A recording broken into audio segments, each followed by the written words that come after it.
Ladies and gentlemen, Jonathan.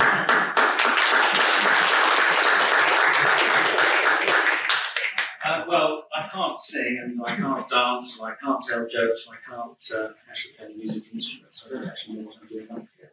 Except that before I came up here, I was told, don't worry, because 50% of all communication is non-verbal.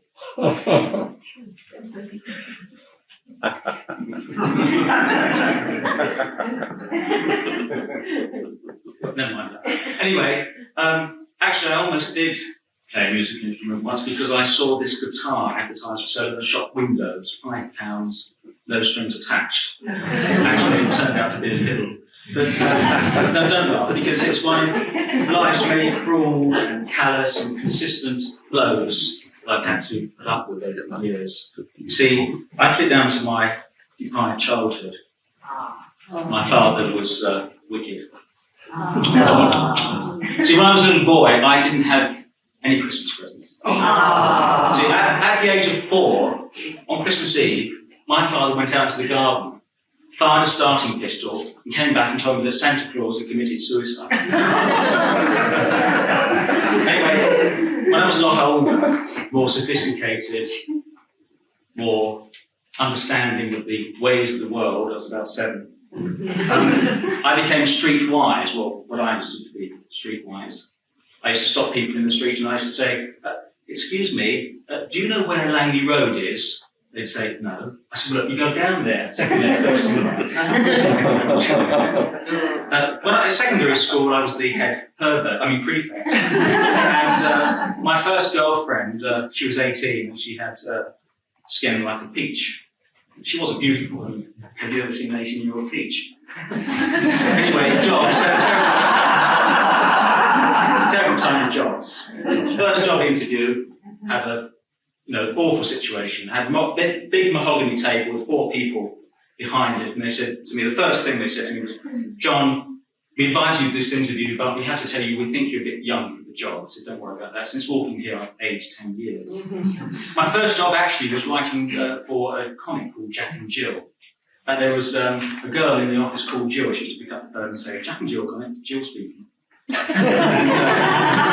every day the trolley came round, the trolley lady, and she used to say, "Take your coffee, love." I said, "Oh, give up, what is it?" It was that bad. Driving, I was stopped by the police yesterday. They said I was drunk. I said, "Thank goodness for that. The steering was broken." They said, "You've been doing 90 miles per hour." I said, "That was silly. I can be out for an hour."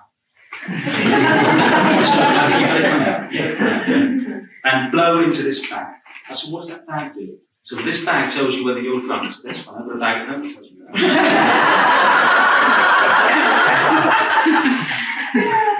Travelling overseas doesn't help. It doesn't cure the problem. I went and stayed in the United States. I had awful trouble with the language over there. Awful. They don't speak the same language as us.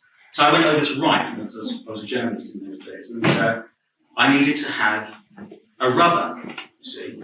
Now over there they call it an eraser, so a rubber's something else. I don't quite know what it is. I wanted a rubber, I was quite sure what I wanted. So I went to the equivalent to W.H. Smith's downtown. And there was this one girl behind the counter there. She said, howdy. I said, hello, I want a rubber. She said, I beg your pardon. I said, yes, I keep making mistakes. She went right red. She said, oh dear. So you need this rubber. You're making very big mistakes. So anyway, in the end she gave me one. She said, have a nice day. Anyway, if you have been, thanks for listening.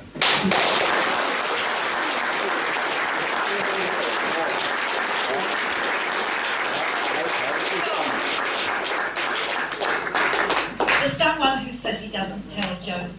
I think he's kidding us. Very nice job. But something he hasn't told you, in spite of the rubbers, he became a father, an 8-pound, bouncy baby boy last week.